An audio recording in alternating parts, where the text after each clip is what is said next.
Time now for our press review with Leo McGuinn, and we're going to start in the United States and the news that marijuana may well be reclassified.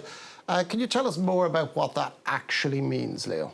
Yeah, as you can see from this headline in the Washington Post, it's exactly as you say. Marijuana is set to be reclassified as a lower risk drug. The measure, if enacted, would not legalise marijuana at a federal level, but still represents a milestone that could prove to be a political win for President Joe Biden, and that in an election year. For more than 50 years, marijuana has been classified as a Schedule 1 controlled substance in the same tier as heroin, for example. Under the Justice Department's proposed change, it would go to the less risky section, Schedule 3, in the same category as prescription drugs such as ketamine, anabolic steroids and testosterone. The historic policy shifts comes as a drug is easier than ever to obtain in the US, and it's become a multi-billion-dollar industry. The majority of Americans now live in states where you can legally buy weed. 38 states have legalized medical marijuana programs, with 24 have approved recreational marijuana. But what does this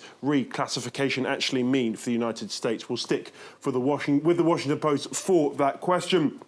They say that while the move from Schedule 1 to Schedule 3 is not getting people out of jail, the rescheduling in itself would have some impact, particularly on research and marijuana business taxes. Some critics, though, say that rescheduling weed is too incremental. They want to keep the focus on removing it completely from the controlled substances list, which doesn't include such items such as alcohol or tobacco, for example. And you cross the pond for our next story. A fairly horrific sword attack left a 14-year-old dead in northeast London yesterday. How has the British press been reacting to that?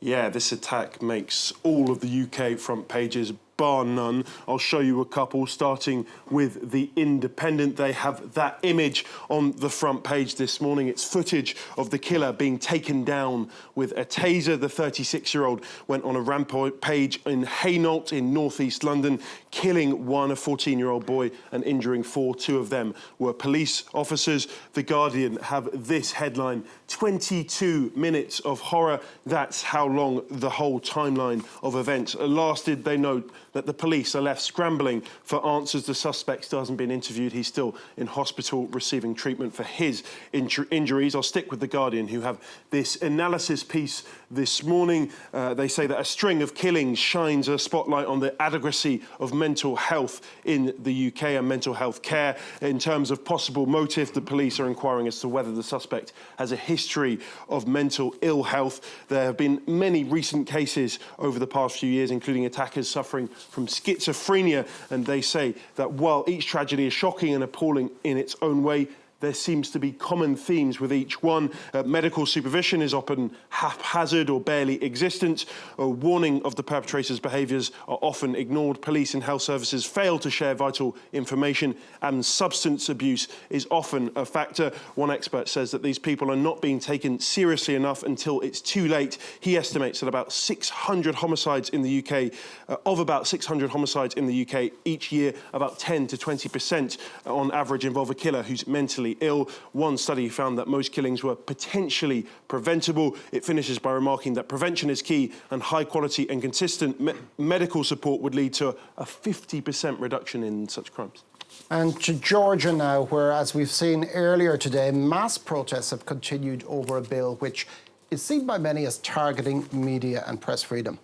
Yeah, violent scenes in the capital last night, as we saw earlier in the programme. Riot police firing tear gas and water cannons into the crowd. I'll start by bringing you a couple of national newspapers. This is Civil Georgia, which is actually the country's most read paper. They report statements from 2 leading watchdogs who say that the police have resorted to using disproportionate force against peaceful protesters. They accuse forces of using pepper spray from close range without prior warning. Protesters also say they did not have enough space to leave the area and avoid the pepper spray. Georgia today have this accusing Spetsnaz, the Georgian Special Forces, of randomly attacking peaceful protesters. They say that numerous individuals have been grabbed over the course of the night by both marked and unmarked groups of police and beaten in front of the cameras as they're pulled behind police lines. I want to finish on this story by bringing you this profile in the Telegraph this morning of former Prime Minister, billionaire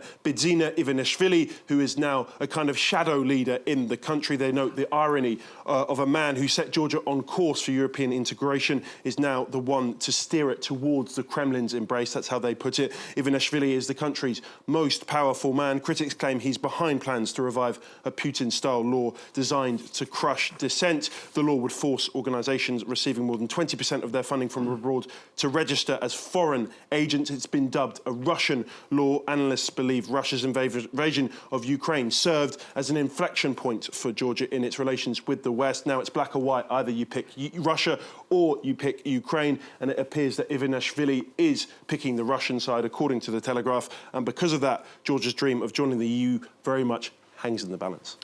And Leo, you're going to finish on a lighter note, or what seems like a lighter note. A town in Japan has taken unusual action to stop tourists from visiting. What is going on here?